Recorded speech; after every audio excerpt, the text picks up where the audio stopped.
The Colorado Buffaloes are back in Boulder for their last game of the regular season, hosting the Oklahoma State Cowboys this Black Friday morning. They come to the game at 16.5 favorites, obviously trying to bounce back from the tough loss in Kansas last week. And, with the last week of the regular season, the Big 12 is still wide open, and there's actually 9 teams that are still alive for the Big 12 Conference Championship. So, needless to say, it's going to be a chaotic last week. Welcome to Bucks Banter. Your source for Colorado football. Let's Go go, Buffs. Buffs!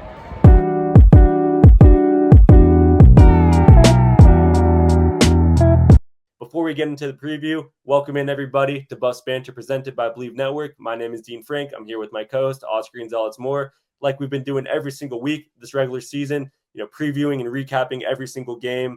It's the last game, but, we don't control our destiny anymore. But at the same time, anything can happen. I've seen miracles happen in college football. So needless to say, we need to get this win and hopefully everything else will figure itself out. Oscar, let's get into this game, man. How are we feeling? Yeah, I kind of like that we're playing the game on Friday, just take care of business, hopefully first. Like you said, we're 16 point favorites. So, and Oklahoma State, has been abysmal this year. They haven't won a single game in conference play. So I'm feeling good about that. And then, yeah, we get to watch the games on Saturday, like no sweat. Obviously, we'll talk about Colorado's path in a second. I think it's crazy that there are 256 different variations the way this thing could play out. Colorado's path includes 4 of those, I believe. But yeah, we'll see what happens. I'm feeling good about the Oklahoma State game, which we'll dive into in a second. But it is unfortunate. We are number 25. That being said, second time in Colorado's history being ranked, finishing the season, assuming we can take care of business on Friday. So yeah, a lot to look forward to, and we'll see how this plays out. How are you feeling about it? Hey guys, just want to take a quick second to shout out Goonsville Clothing. The up-and-coming clothing brand made by a CU student for the college student. Go check them out and use code BuffsBanter. Back to the pod. Yeah, I guess specifically just looking at the game, but we look at the rest of the season, it was definitely a dub of season. To finish with the bowl game, we could have a double-digit 10-win game season. I think if you told me that at the start of the season, bro, I would be so hyped about it. So I think obviously the loss last week hurts, and we obviously don't control our destiny anymore. But I think we definitely just need to focus on the positives because, man, we were dreaming about days like these like a couple years ago. So, looking at this game, it's pretty weird how Oklahoma State going into the season, they were ranked 15th, right? 15th in the country at the start of the year. And now they finished on an 8-game losing streak, haven't won a game in the conference, could go on 0 wins in the conference, which would be obviously such a big loss on their season. And, I guess the only guy we really have to worry about, and just especially what we saw happen last week with Devin Neal and just getting obliterated on the running defense, is Ollie Gordon. Last year there was so much talks around him, even being a Heisman and, just be best running back in the country. And obviously that just isn't really a thing anymore. I haven't been watching Oklahoma State games, but I haven't really heard his name come up too much. He's over 130 yards shy of 1,000 yards this season. So, overall, I think this is definitely a loss of a season for Oklahoma State. But kind of like we've been talking about every single game, once we've gone on this win streak, it's just job is not finished. We got to come out hot and we got to finish strong. This is our last game in Boulder. This is Shedeur and Travis's last game playing in Boulder. So I think they're going to come out firing. I guess talking a little bit more about Oklahoma State, they're also last in the conference in run defense. So it'll be interesting to see if we want to switch it up a bit and get, Michael Welch and Hayden going. I think Augusta is hurt, but I think it's been pretty obvious in the 3 games we've lost, right? So Nebraska, Kansas State, and Kansas. Every single game we lost, we had under 100 rushing yards. So if we want to win, it's pretty obvious we got to play 2-dimensional. We got to switch it up. We got to get a run game going so that Shedeur can switch it up and get some more time in the pocket and get his magic going. Because when we leave it all to him, sometimes the defense, I guess they figure it out, which is the best way to put it. But I've been kind of going back and forth with that all week because although the numbers don't lie. We gotta get some running stats on the board, but this is Shedur's last game in Boulder. Like, I feel, especially with Travis too, still being a Heisman candidate, got my shirt ready, but like, I feel like they might, in a way, try and stat pad and just get the numbers going back in Boulder. So if that happened and we would just, try to get Travis the ball as much as we could, I wouldn't be surprised either. Yeah, no, I think you bring up a great point, because you're right. This run defense is abysmal.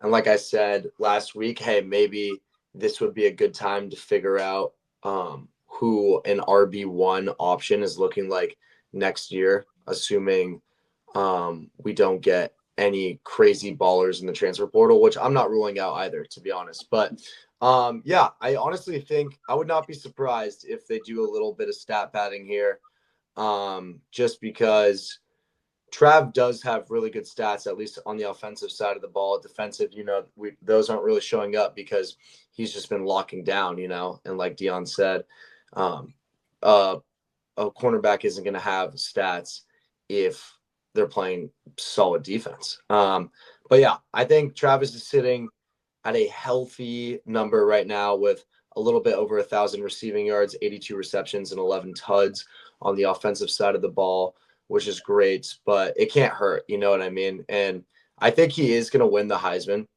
But that being said, JT had like a very good season as well. It's just, it's not even coming down to stats at this point, man. It's coming down to like snaps and playing both sides of the ball, which is something we've never seen before, which I think is super dope. But yeah, this should be a good game, for a good like revenge game, for Colorado, just to wrap the season up, if anything. But let's quickly talk about Colorado's path to the Big 12 championship, because like you said, anything is possible and there's still 9 teams in contention.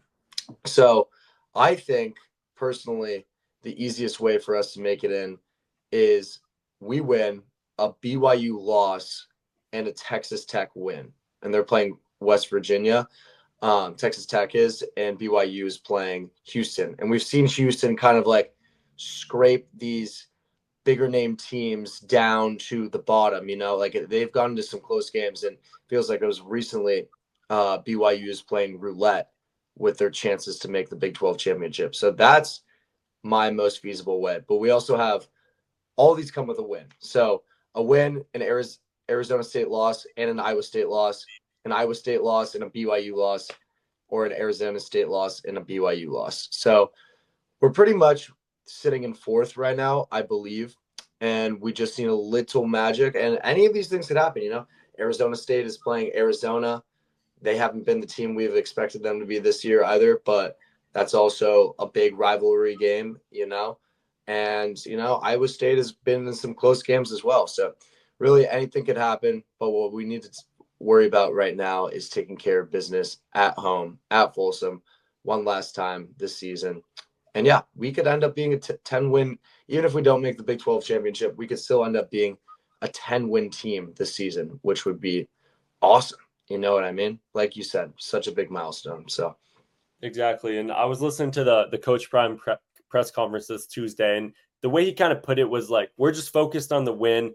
Like whatever happens, happens. Like he doesn't want to be preying on like other teams' downfalls. That's not how he was taught. So all we can do is focus on us. Like we kind of, like we mentioned, it's like we controlled our destiny last week. Like we had it in the bag. Obviously the Kansas loss hurt so much, but it's still a dub of a season, and we've seen crazier things happen. I mean, college football is so much more entertaining, and just like I think a lot more, underdog type of story. Like we see that all the time in March Madness, where it's like Cinderella story. So you never know what's going to happen. I mean, we could be looking back this on Sunday when we're back in Boulder and just talking about like, okay, like let's book the tickets again to Dallas.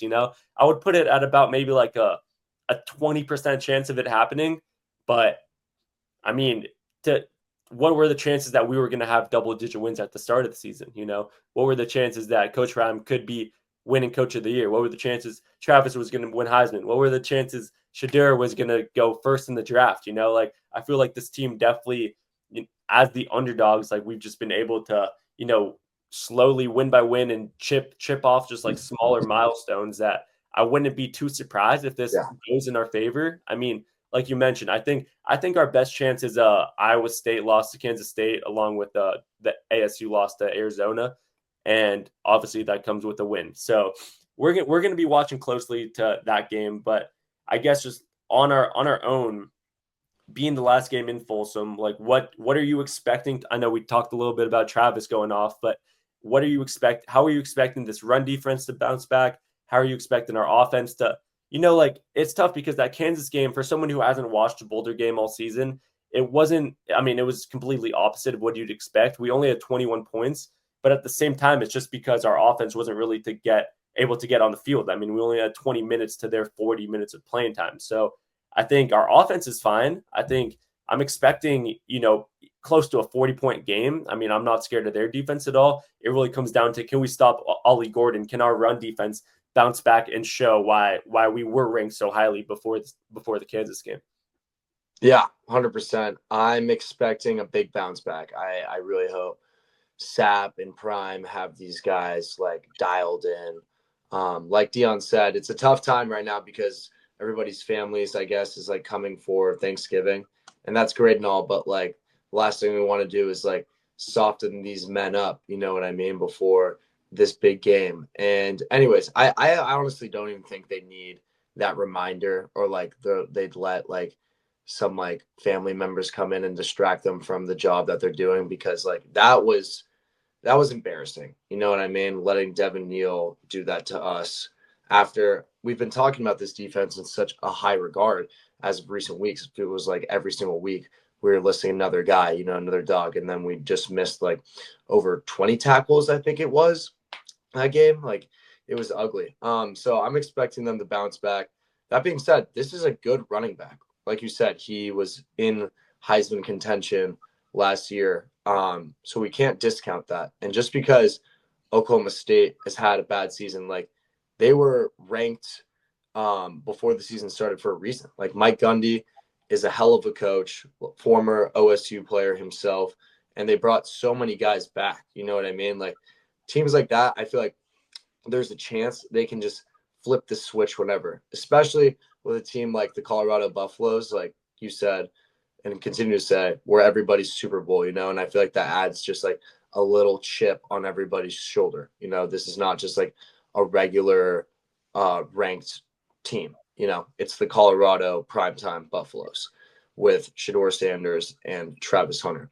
So with all that being said, I am expecting a big bounce back from the defense. I do hope we can also establish some run. I hope Seaton gets a little bit of confidence back, because I know I was just kind of there's a lot of things going wrong in that fourth quarter, not just for him, but the O-line in general.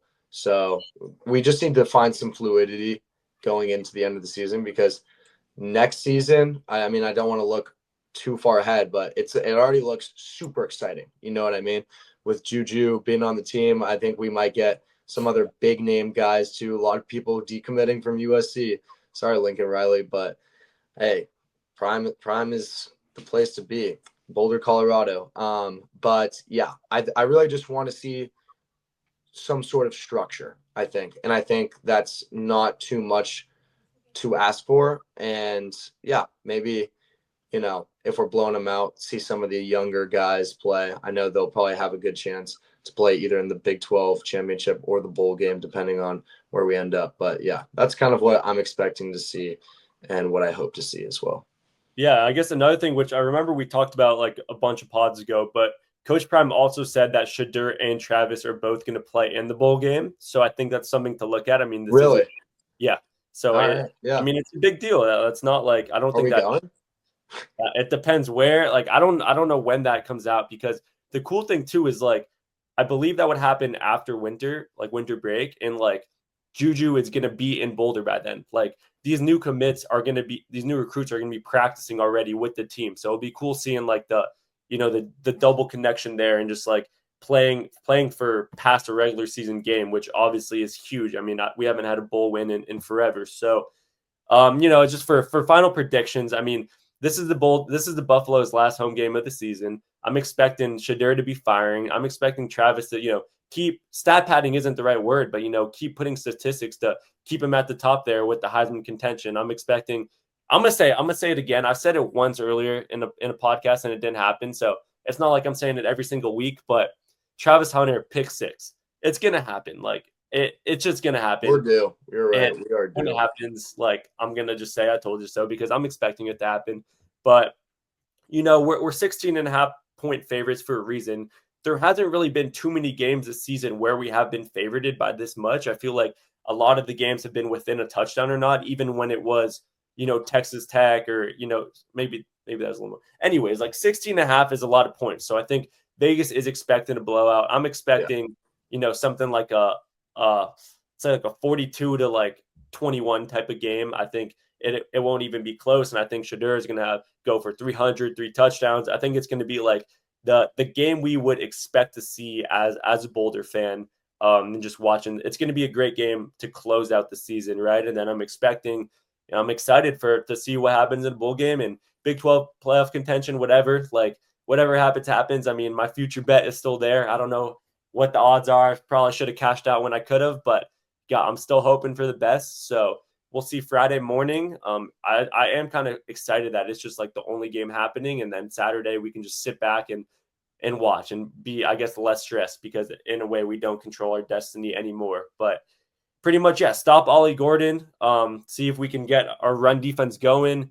Work in the air, just I guess limit turnovers, just like the fundamentals. It's a fundamental game. It's not going to be a crazy shootout. It's not going to be that like the only way we lose is if we beat ourselves is the best way to put it. And if we come out short again. So got to come out hot.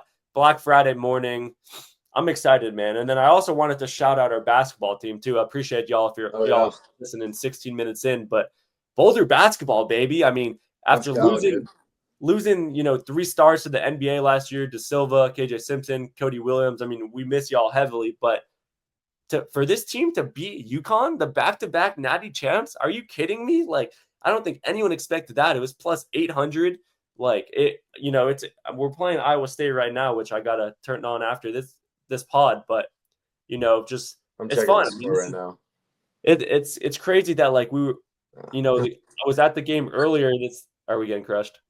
Nah, we're down 15. I mean, but hey, we beat Iowa. I mean, Hammond, like for Hammond to be there, Jock Lamowski, Elijah Malone, like, we don't have a star, but like we got some role players doing their thing. So I think after football, it'll be exciting to watch this basketball team in probably the best Big 12 conference, and the best conference in basketball. So I think that'll be fun to watch too. I mean, do you have any thoughts there? I mean, we might as well talk about it a little bit. Yeah, super exciting. I think honestly, Tad Boyle is like such an underrated coach at this point. Like we have he's not only been able to recruit well, but he has made basketball stars, you know what I mean? Or NBA players, which not a lot of coaches can say they can do, especially like, I mean, we're in the Big 12 now, but like the Pac-12 was like fairly competitive last year as well. You know what I mean? Like, I know the Big 12 is probably a step up when it comes to basketball, but that being said, like the Pac-12 is no joke either. And yeah, I think these guys are really starting to find their groove. It's cool because we went to that first game. It was not, at least that first half was pretty ugly, but like also a lot of these guys are playing together for the first time, and I feel like that UConn game was a perfect way of like saying to the world, hey, this Colorado team has kind of found its gel. So it'll be cool seeing what happens. It's not looking too good right now with Iowa State, but it's cool. There's a lot of learning curves. This is a fairly new team.